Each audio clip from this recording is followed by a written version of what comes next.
신명기는 우리가 오늘 읽은 신명기는 모세의 세 편의 설교가 들어 있습니다. 이 신명기의 제목을 원래 히브리 원어로 되어 있는 이 책의 제목은 히브리 성경의 제목은 첫 글자를 제목으로 담습니다. 그래서 말씀들이라는 것, 이는 말씀들이라는 것이 이 신명기의 제목입니다. 그런데 우리말 성경은 이 책을 제목을 신명기라고 했습니다. 신자는 거듭 신자, 명은 명령한다, 기자는 기록한다 그런 뜻입니다. 그러니까 명령을 거듭해서 기록한 책이라는 뜻입니다. 신명기를 이렇게 거듭 명령한 책이라고 제목을 달았던 이유는 이 히브리 성경을 헬라어로 옮긴 70인역에서 그렇게 번역을 했기 때문입니다. 등사된 책, 복사본이라고 그렇게 번역을 했기 때문에 그렇습니다. 그래서 신명기가 율법을 반복하는 책이라는 뜻입니다. 오늘 본문의 내용도 그와 같습니다. 오늘 본문의 내용은 똑같은 말씀을 두 번 반복하고 있습니다. 전반부와 후반부로 나누어서 반복을 하는데 전반부는 1절부터 10절이고 후반부는 11절부터 우리가 읽은 20절까지입니다. 전반부에서는 하나님의 말씀을 지켜 행하면 어떻게 된다, 그렇게 하면서 설명을 하고, 후반부에서는 지키지 않으면 어떻게 된다 라고 하면서 설명을 합니다. 똑같은 내용을 긍정과 부정으로 똑같은 내용을 반복을 합니다. 그래서 앞의 내용과 뒤의 내용을 비교해 보면 이 말씀을 보다 더 선명하게 이해할 수가 있습니다. 하나님은 이스라엘 백성들에게 하나님의 선민의 기본 자세를 가르치기 위해서 어디로 보내셨습니까? 광야로 보냈습니다.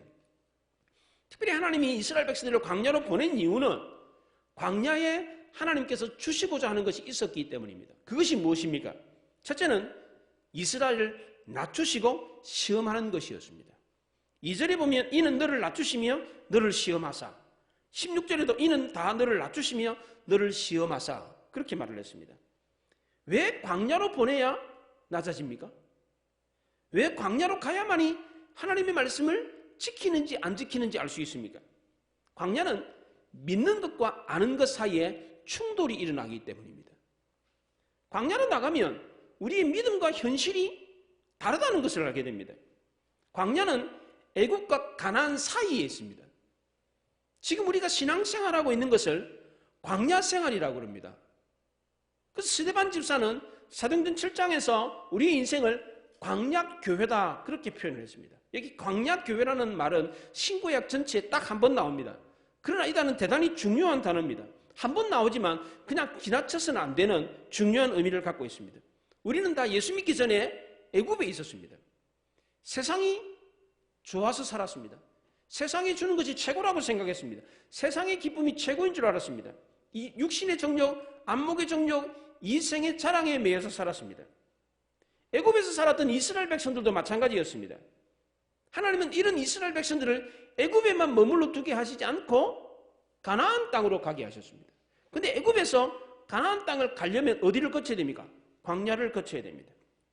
광야로 나왔을 때 이스라엘 백성들은 혹독한 현실 앞에 자기들이 갖고 있는 믿음이 너무나도 여리다는 사실을 알았습니다.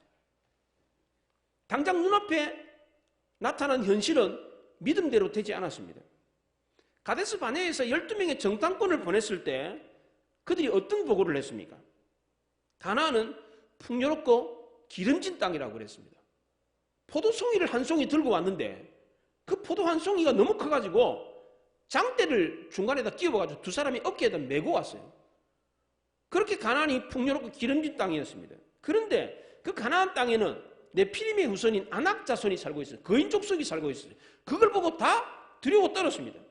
자신들은 마치 메뚜기와 같다라고 생각을 했습니다. 하나님이 약속하신 가나안 땅을 믿음의 눈으로 보지 못하고 연약한 육신의 눈으로 보았기 때문입니다. 믿음과 현실이 달라도 너무 달랐습니다. 하나님이 약속하신 복은 믿음으로 받는 것인데 이스라엘 백성들에게는 이런 믿음이 없었습니다. 불과 며칠 전만 해도 애굽에서 이스라엘 백성들은 10가지의 기적을 경험했습니다. 그리고 또 바로 며칠 전에 홍해를 갈라가지고 마른 땅같이 건넜어요. 얼마나 놀라운 기적입니까? 큰 기적을 경험했습니다. 그런데도 불구하고 이스라엘 백성들에게는 믿음이 없었습니다. 출애굽 1세대들은 이 믿음의 시험 앞에 다 실패하고 말았습니다. 여호수아와 갈렙을 제외하고 모든 이스라엘 백성들이 다 넘어지고 자빠지고 무너지고 말았습니다. 그러면 출애굽 1세들이 실패했으니까 다 끝났느냐? 그렇지 않습니다.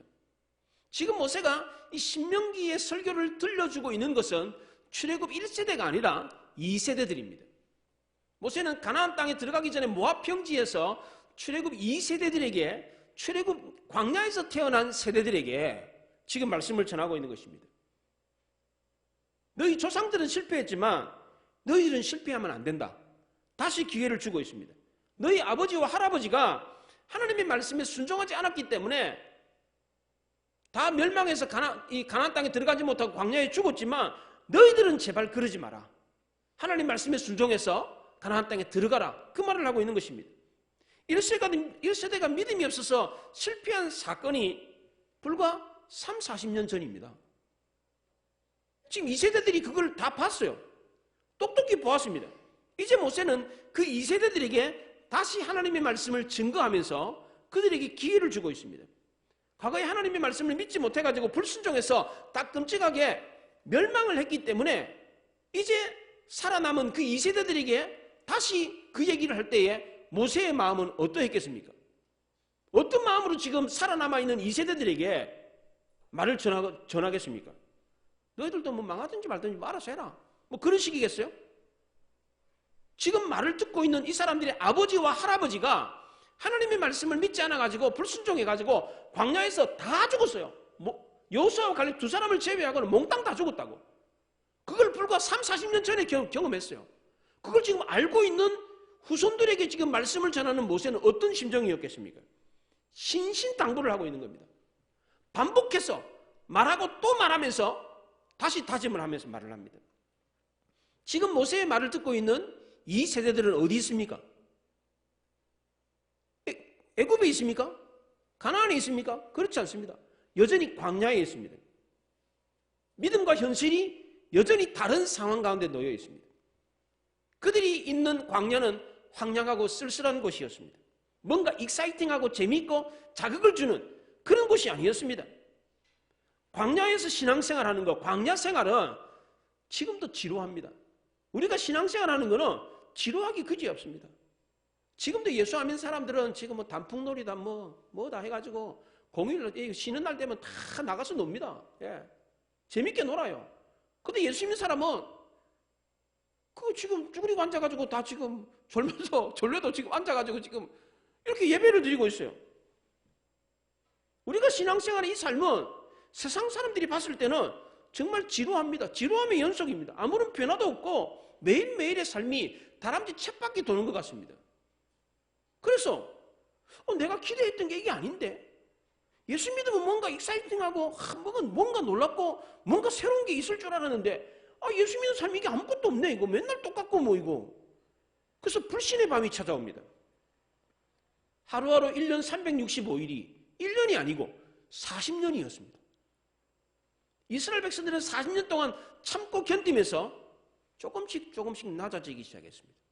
황소 같은 고집이 꺾이기 시작했고 급한 성질을 버리게 되고 자고한 마음, 교만한 마음이 낮아지기 시작했습니다. 이렇게 했을 때 비로소 자신이 누구인가를 알게 되었습니다. 영어로 이해한다는 말을 understand라고 합니다.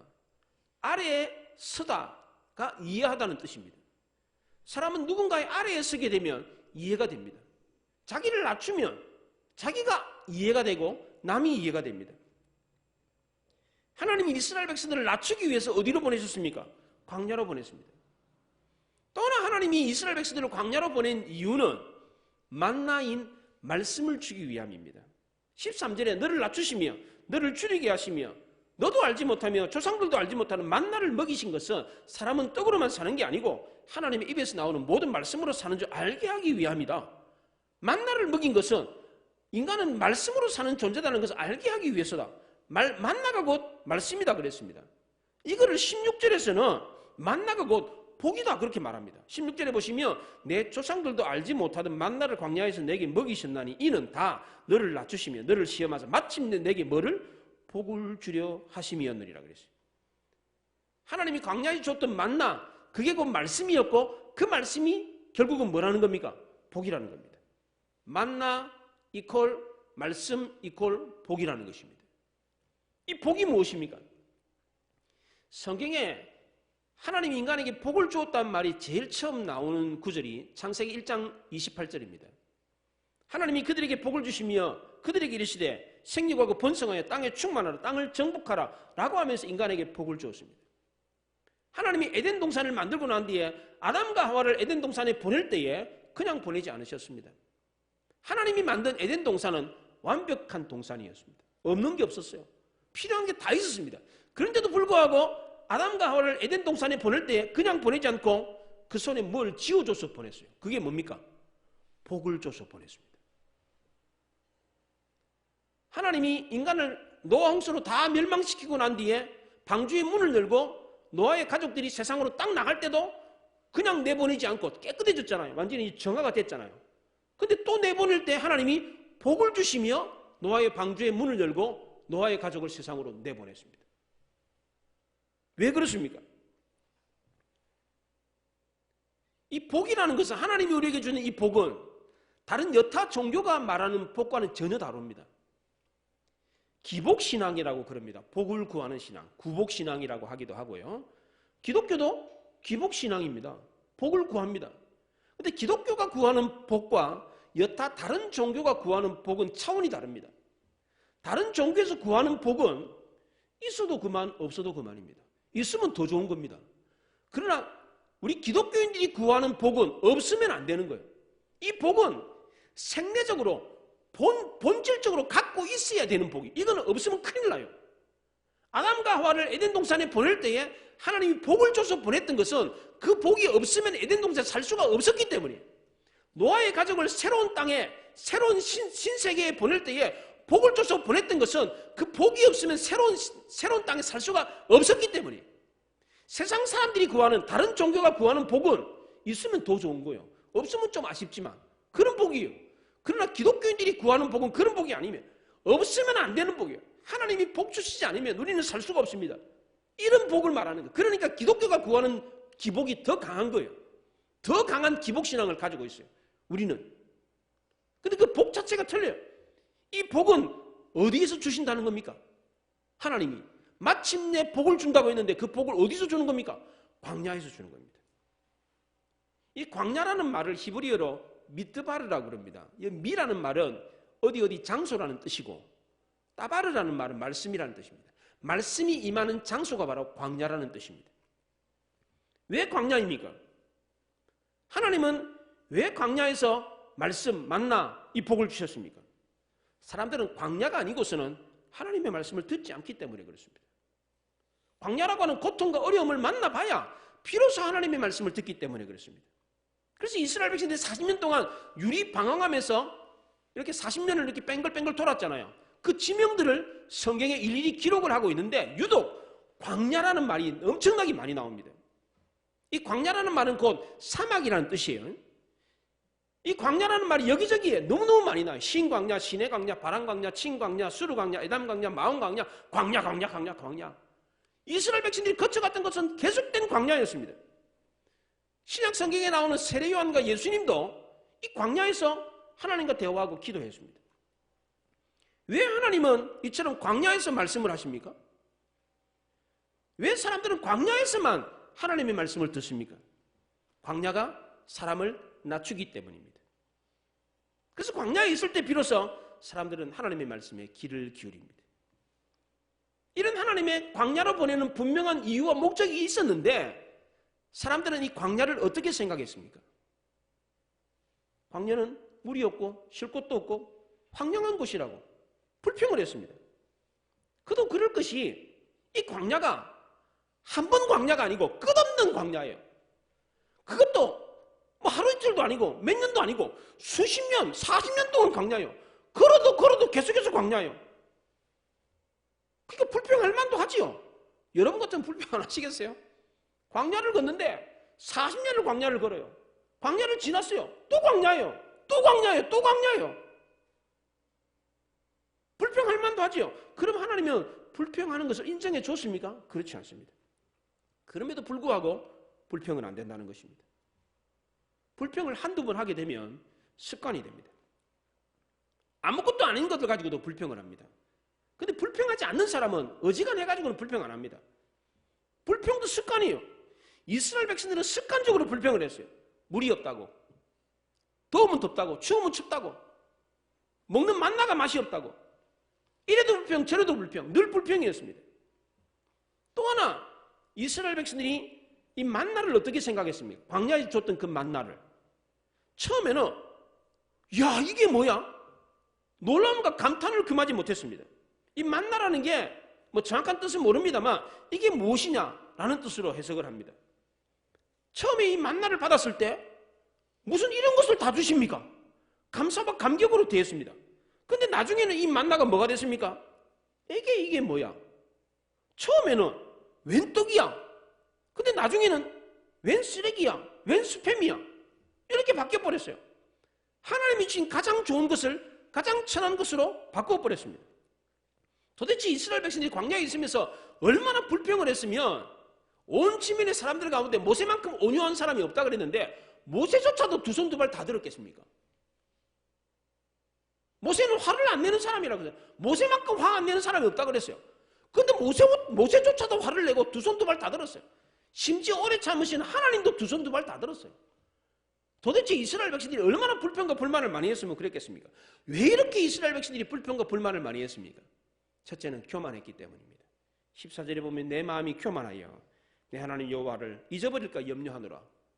여호와는 너를 애굽 땅 종되었던 집에서 이끌어내시고 그랬어요. 사실 이스라엘 백성들은 불평과 원망할 처지가 못 됐어요. 왜 그렇습니까? 애굽에서 종살이하던 민족이었기 때문입니다. 그 민족을 위해서 반석에서 물을 내시고 돌에서 무슨 물이 나옵니까? 돌을 때리면 무슨 물이 나옵니까? 근데 돌에서 돌을 때려가지고 물을 나오게 하시고 하늘에서 먹을 게 40년 동안 내려서 먹이게 하셨습니다. 이런 걸 경험했으니까 노예 민족을 위해서, 그것도 뭐 대단한 민족도 아니고 노예 민족을 위해서 이 놀라운 기적으로 40년 동안 먹이고 입히고 살려줬으면 불평해야 됩니까? 불평하면 안 되죠. 그런데도 줄곧 끊임없이 불평하고 원망을 했습니다. 하나님은 이런 이스라엘 백성들을 보고서는 목이 곧은 백성이라고 그랬어요. 감사할 줄 모르는, 고개 숙일 줄 모르는 그런 백성이라고 그랬습니다. 이들은 교만했기 때문에 하나님이 주신 것을 감사로 여기지 않았습니다. 내가 얻었다, 내 노력으로, 내 열심으로 얻었다, 그렇게 말합니다. 17절에 보십시오. 그러나 내 마음이 이르기를 내 능력과 내 손으로 내가 이 재물을 얻었다 말할 것이라고 했어요. 이것은 내가 노력해서 얻었다, 내가 피땀 흘려서 모은 재산이다. 정말 그렇습니까? 내가 노력해서 이룬 것입니까? 하나님이 지켜주시지 않고 하나님이 건강 주시지 않았다면 지금 여러분들이 살아남을 수 있겠어요? 여러분들이 지금 가정을 이루고 지금 재물을 이렇게 모을 수 있었겠습니까? 천만의 말씀입니다. 18절에 내 하나님 여호와를 기억하라. 그가 내게 재물 얻을 능력을 주셨습니다. 이와 같이 하심은 내 조상들에게 맹세하신 언약을 오늘과 같이 이루려 하십니다. 재물 얻을 능을 하나님이 줬다는 겁니다. 하나님이 이스라엘 백성들이 복을 주겠다고 약속을 했기 때문에 지금 이스라엘 백성들이 복을 받은 거라는 겁니다. 그런데도 이스라엘 백성들은 뭐라 그럽니까? 내가 노력했어, 내가 열심히 해서 얻었다, 그렇게 말을 합니다. 두 번째로 이스라엘 백성들이 불평하고 원망했던 이유는 하나님의 은혜를 잊어버렸기 때문입니다. 1세대들은 교만했기 때문에 하나님이 주신 것을 감사로 여기지 않았습니다. 자기 힘으로 얻었다고 그랬습니다. 그래서 모세는 지금 이 말씀을 듣는 출애굽 2세대들에게 뭐라고 합니까? 너희들은 잊어버리지 마라, 기억해라, 기억해라, 반복해서 말을 합니다. 또 마지막 19절과 20절에서는 기억하지 못하면 멸망한다는 말을 두 번이나 반복해서 말합니다. 19절 하반절에 보십시오. 반드시 멸망할 것이라. 마지막 20절에도 너희도 멸망하리니 그랬어요. 하나님 말씀을 듣고 청종하지 않아서 멸망하게 된다, 그렇게 말했어요. 그러면 이게 모세의 마지막 설교의 결론이거든요. 마지막 결론이 망한다는 거예요. 이게 그럼 끝입니까? 망한다라고 결론을 맺은 이유가 뭐예요? 이것은 가장 강력한 도전인 것입니다. 망할 것이다라고 결론을 맺은 것은 절대 망하는 일이 없도록 하라, 그런 뜻입니다. 모세는 신명기 8장을 똑같은 말을 두 부분으로 나누고 앞부분 뒷부분에서 두 번이나 반복해서 말했어요. 하나님 말씀대로 지켜 행하면 복을 받는다, 하나님 말씀 지키지 않으면 저주를 받는다. 똑같은 말을 두 번이나 반복해서 말했어요.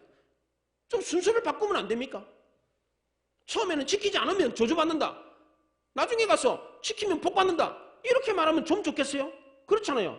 긍정적으로 설교를 마치면 얼마나 좋겠어요. 그런데 그렇게 하지 않았어요. 왜 그렇습니까? 실제적인 역사적인 사건을 근거로 이스라엘 백성들에게 충격과 도전을 주기 위해서입니다. 이스라엘 백성들은 지금 말씀을 듣고 있는 사람들은 자기 할아버지와 자기 아버지가 하나님 말씀대로 순종하지 않아 광야에서 다 죽은 것을 다 보았어요. 역사적인 사실이에요, 그게. 그걸 아는 이 세대들에게 너희들도 그러면 너희 아버지처럼 너희 할아버지처럼 망한다. 그 얘기를 하고 있는 거예요. 그러니까 이 얘기는 망해라는 거예요. 망하지 말라는 거예요. 망한 걸 받지 않느냐. 그러니까 너희들은 절대로 망하면 안 된다. 그 얘기를 하고 있는 거예요. 야곱이 죽기 전에 이스라엘 백성들 자기 자녀들에게 축복을 해주고 죽었습니다. 지금도 유태인들은 죽기 전에 자녀들에게 축복 기도를 해주고 죽는 것이 전통입니다. 우리도 좀 그래야 되는데 여러분들 자녀를 위해서 축복 기도를 해주고 싶은 분들은 평소에 성경을 읽다가 기도하다가 축복해주고 싶은 내용이 생각이 나거든요. 메모를 해두십시오. 죽기 전에 축복하려고 그러면 생각이 안 나서 잘 못해요. 그러니까 평소에 메모를 차곡차곡 했다가 그 메모를 모아놓으세요. 축복 기도를 모아놓으세요. 모아놓고 돌아가시기 전에 자녀들을 부르다가 손을 얹고 기도를 해주고 돌아가시라고. 유태인들이 전통이에요. 야곱이 그렇게 했어요. 그런데 야곱이 자녀들에게 축복을 해준다고 했는데 축복이 아니라 저주를 해준 자녀들이 있었어요. 그 대표적으로 첫째 아들 누벤에게는 창세기 49장에 그럽니다. 너는 물의 끓음 같았은즉 너는 탁월하지 못하지니 내가 아버지의 침상에 올라 더럽혔음이로다. 그가 내 침상에 올랐었도다. 이게 축복입니까? 너는 물이 막 부글부글 끓는 것 같다. 탁월하지 못하다. 이렇게 축복을, 이게 축복입니까? 레위와 시므온은 세겜 성민들을, 남자들을 모조리 다 죽여버렸어요. 그래 축복을 해주는데 이렇게 축복합니다. 그들의 분노로 사람을 죽이고 그들의 혈기대로 소의 발목 힘줄을 끊었음이로다. 그 노여움이 혹독하니 저주를 받을 것이요 분기가 맹렬하니 저주를 받을 것이라. 내가 그들을 야곱 중에서 나누며 이스라엘 중에서 흩으리로다. 이게 축복입니까? 저주를 받을지어다. 나누어질지리라. 흩어질 것이다. 이게 축복입니까? 다음 지파에게는 다는 집섬의 뱀이요 새길의 독사로다. 말굽을 물어서 그 탄자를 뒤로 떨어지게 하리로다. 이게 무슨 축복입니까? 저주지. 그렇잖아요. 왜 이렇게 야곱이 마지막 눈을 감으면서 자녀들에게 축복을 해주면서 축복이 아닌 저주를 해줬습니까? 왜 그렇습니까? 그들에게 해줬던 그 저주가 곧 축복이었기 때문입니다. 부모가 눈을 감는데 마지막 눈이 안 감기는 경우가 있어요. 남아있는 자식들이 밟혀가지고 눈이 안 감기는 경우가 있어요. 여러분들 죽을 때 안 돼가지고 안 죽어보시고 잘 모르시죠? 죽을 때 되면 그렇습니다.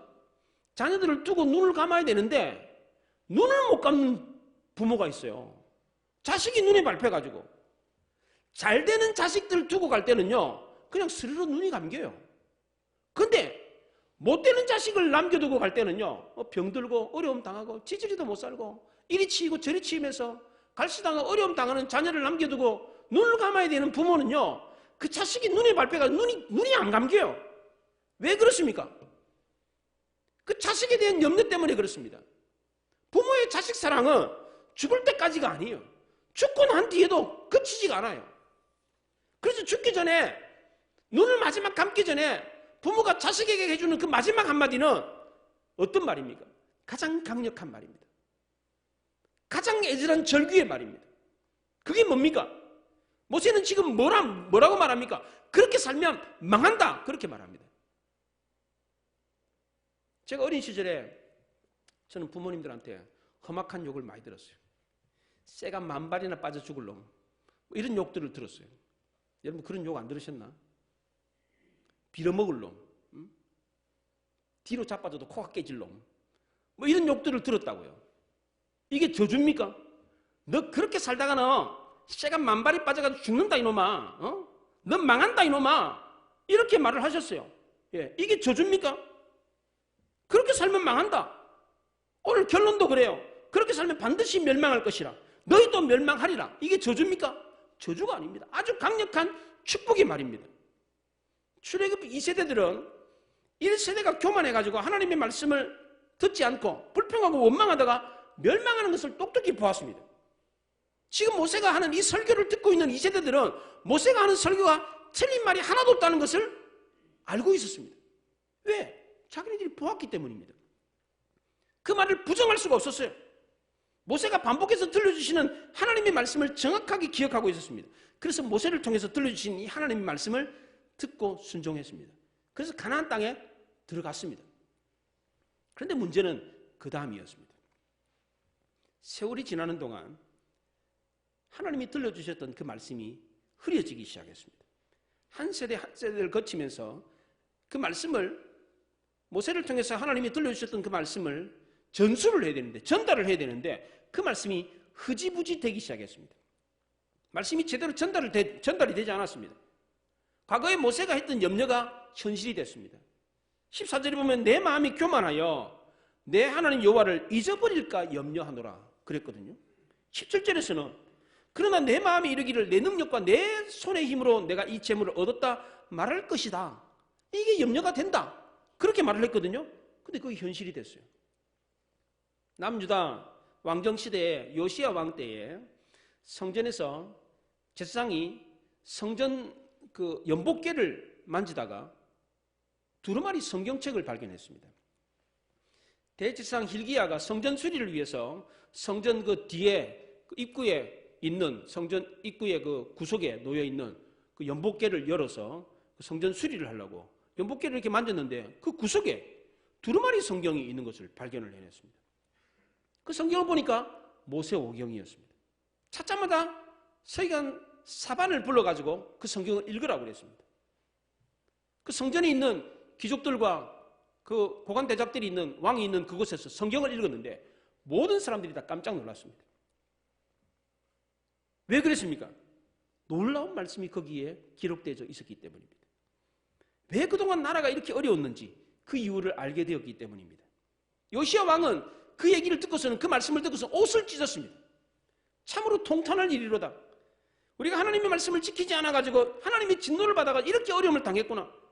이 좋은 하나님의 말씀이 여기에 있었는데 바로 우리 곁에 있었는데 이것을 알지 못하고 우리가 범죄해서 나라가 이렇게 어려움을 당했구나. 통해 자복하면서 회개를 했습니다. 이런 일이 있을 정도로 이스라엘은 하나님의 말씀에 대해서 무지했습니다. 잠언서 29장 18절에 묵시가 없으면 백성이 방자에 행하거니와 율법을 지키는 자는 복이 있도다 그랬습니다. 하나님의 말씀이 없으면 백성들이 방자에 행한다면 제멋대로 행한다고 합니다. 사사시대 이스라엘 백성들이 하나님의 말씀이 없으므로 자기 소견에 옳은 대로 행했던 것처럼 그때 이스라엘 백성들이 어떻게 됐습니까? 오랜 세월 동안 적들의 압제를 당했습니다. 탈취를 당했습니다. 고통을 당했습니다. 오늘날 우리 시대도 마찬가지입니다. 하나님의 말씀이 없이 살면 잘 살 수가 없습니다. 열심히 산다고 해도 잘 사는 게 아니고 헛사는 겁니다. 하나님의 말씀이 없으면 방자에 행할 수밖에 없고 교만할 수밖에 없습니다. 말씀이 없었던 사사시대, 광야시대 이스라엘 백성들은 교만해질 수밖에 없었습니다. 교만한 사람은 하나님의 은혜와 인도하심을 인정하지 않습니다. 기적도 인정하지 않습니다. 내가 노력해서 그렇게 됐다고 합니다. 교만한 사람은 홍해를 걷는 것도 하나님의 은혜다라고 생각하지 않습니다. 죽을 고비를 넘겨도 내가 돈이 있어가지고 내가 좋은 병원을 찾아갔기 때문에 좋은 의사를 만났기 때문에 내가 나은 거다 이렇게 생각을 합니다. 내가 열심히 살았기 때문에 이런 어려운 고비를 넘겼다 그렇게 생각합니다. 예수 믿는 것도 기적이라고 생각하지 않습니다. 내가 예수를 믿을만 했기 때문에 내가 착하고 성실하게 살았기 때문에 예수를 믿게 되었다 그렇게 말합니다. 반석에서 기적의 생수를 내어줘도 내가 이만큼 했기 때문에 내가 받을 만한 짓을 했기 때문에 받았다 이렇게 생각합니다. 만나를 먹는 것도 마찬가지입니다. 내가 이 정도 사니까 하나님께서 만나를 주신 거다. 하나님의 은혜를 기적이라고 생각하지 않았습니다. 그러나 겸손한 자들은 그렇지 않았습니다.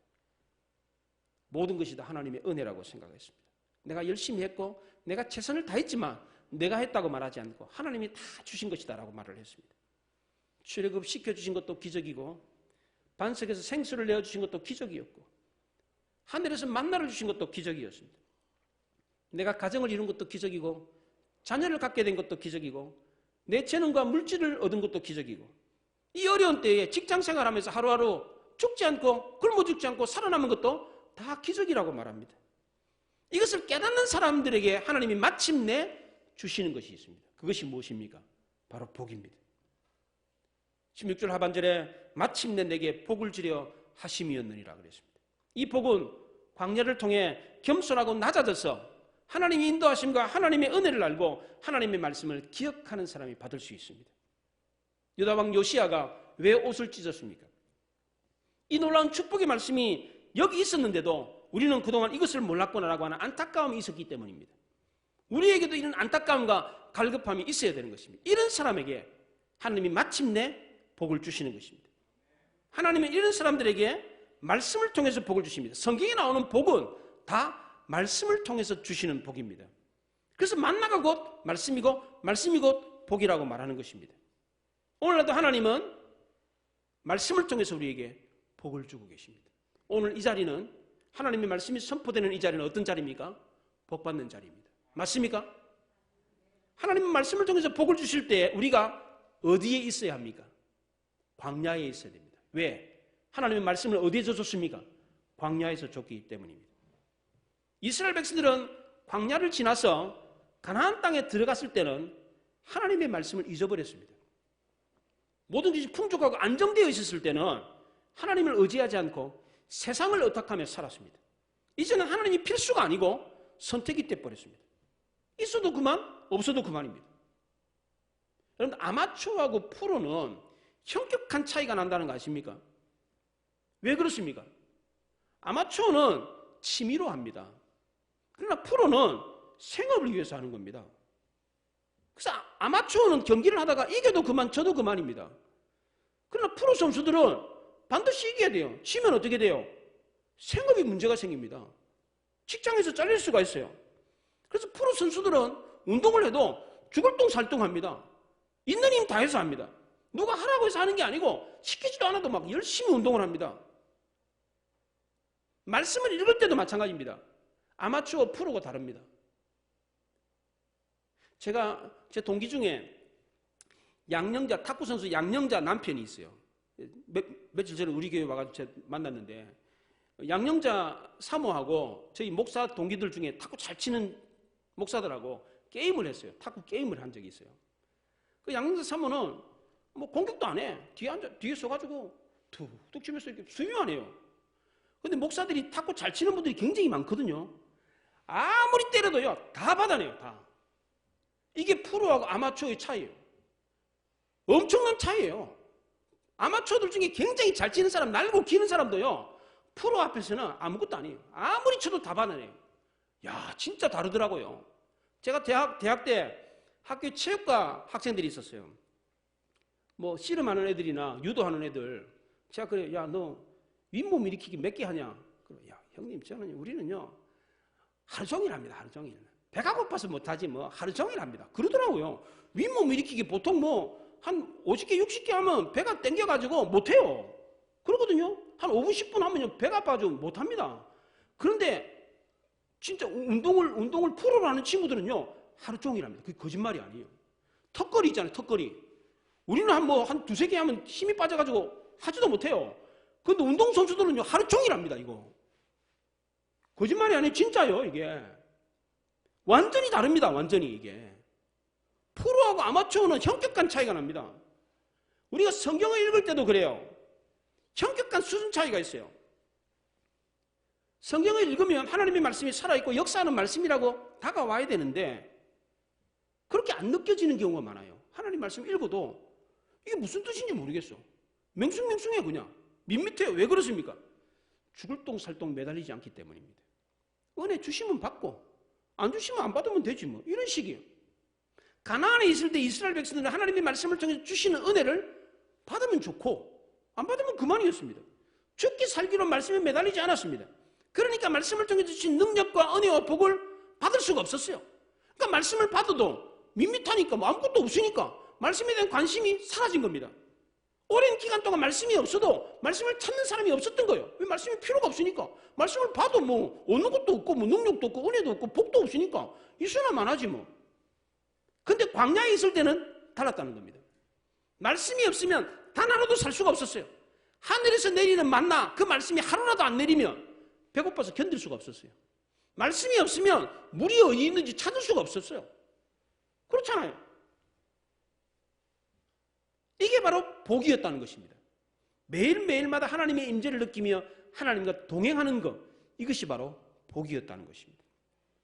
이스라엘 백성들은 광야에 있는 동안 전체 인구가 다 40년 동안 실업 상태였습니다. 농사도 지을 수 없었고 목축도 할 수 없었고 상업도 할 수가 없었습니다. 40년 동안 200만이나 되는 인구가 몽땅 다 실업이었습니다. 그런데 굶어 죽지 않고 다 살아남았어요. 얼마나 놀라운 기적입니까? 40년 동안 실업 상태였어요. 그런데도 살아남았습니다. 얼마나 놀랍습니까? 그런데 문제는 광야의 지루함이었습니다.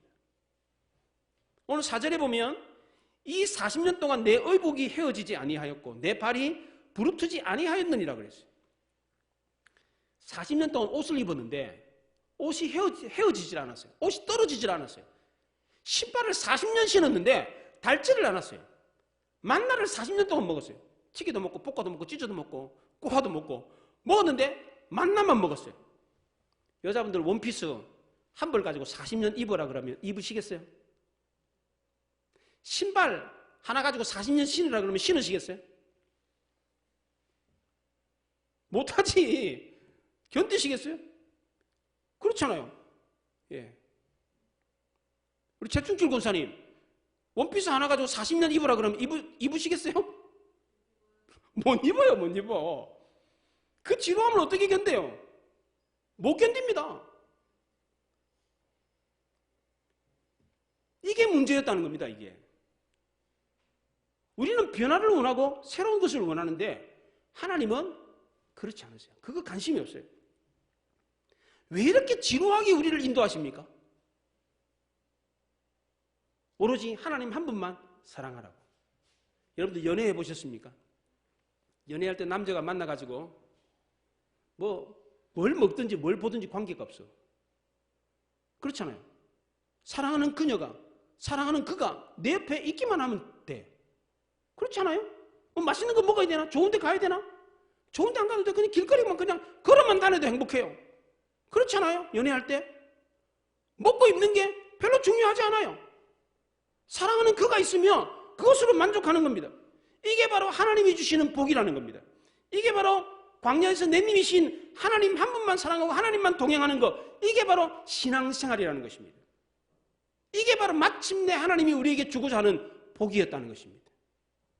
이 복 받기 싫으십니까? 에이, 그게 무슨 복이야. 40년 동안 그 원피스 하나는 어떻게 입어? 40년 동안 그 신발을 어떻게 신어? 40년 동안 만나 한 가지만 어떻게 먹어? 그게 신앙생활이라는 거예요. 그게 신앙생활이 아니다, 그게 복이 아니다고 생각하는 분들은 아직도 여전히 모든 것이 풍요로운 가나안에 있는 것입니다. 하나님의 복이 말씀이 없었는데도 불구하고 갈급함이 없어요. 안타까움이 없어요. 은혜에 대한 사모함도 없어요. 모세는 이런 사람들이 어떻게 된다고 합니까? 망한다고 합니다. 멸망한다, 반드시 멸망한다, 그렇게 말했어요. 하나님이 이런 사람들을 향해서 뭐라고 합니까? 지금 모세를 통해서 세상이 좋아서 하나님과 등지고 살았던 사람들은 다 망한다. 제발 그러니까 너희들은 이 말을 듣고 하나님께로 돌아와라. 오로지 하나님 한 분만 사랑해라. 이 말을 지금 하고 있는 겁니다. 모세는 이 말을 하기 위해서 거듭거듭 반복해서 말을 합니다. 애절한 마음으로, 간절한 마음으로 그렇게 말을 합니다. 이게 신앙생활입니다. 이게 하나님이 우리에게 주고자 하는 복이라는 것입니다. 이거를 이해하시고 받아들이고 인정하시기 바랍니다. 근데 놀라운 것은 40년 동안 실업 상태였는데 굶어 죽지 않는다는 겁니다. 하나님이 우리에게 줄 때는 엄청나게 막 이렇게 주시는 게 아니에요. 굶어 죽지 않을 정도로 줘요. 근데 40년 동안 실업을 해도, 실업 상태도 굶어 죽지 않게 합니다. 얼마나 놀라운 기적입니까? 이게 신앙생활입니다. 여러분 모두 황량하고 쓸쓸하고 지루한 광야에 있다고 할지라도 오로지 하나님 한 분만 사랑함으로 하나님이 주시는 그 복을, 마침내 하나님이 주고자 하는 그 복을 받아들임으로 승리하는 여러분들이 되시기 바랍니다. 기도하십시다.